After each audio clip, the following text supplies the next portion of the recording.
If you are feeling weighed down and sluggish, it may be time for my Secret Detox Drink, which can help cleanse your body and make you feel rejuvenated. For many years, I've added detox drinks to my health regime, because as toxins leave my body, I feel clear-headed and energized. Plus, recipes like this one don't require a blender or juicer, so they are simple and easily accessible.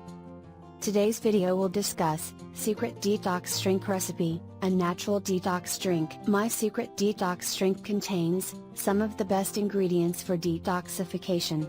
Apple cider vinegar has shown to improve your metabolism and digestive function, while working to cleanse your liver and lymphatic system. How to make the Secret Detox Drink.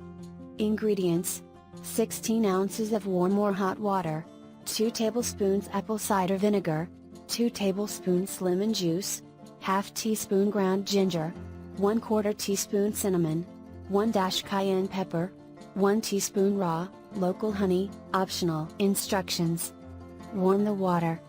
Mix all ingredients together. Best served warm but drink at desired temperature. For more intense detoxification, I recommend drinking this detox drink 3 times daily, about 20 minutes before meals, for 2 weeks to flush out toxins. If you are looking for a quick and easy way to cleanse your body and boost your energy, have this drink once a day before breakfast or lunch. Are you going to try this Secret Detox Drink? Let me know in the comment section below.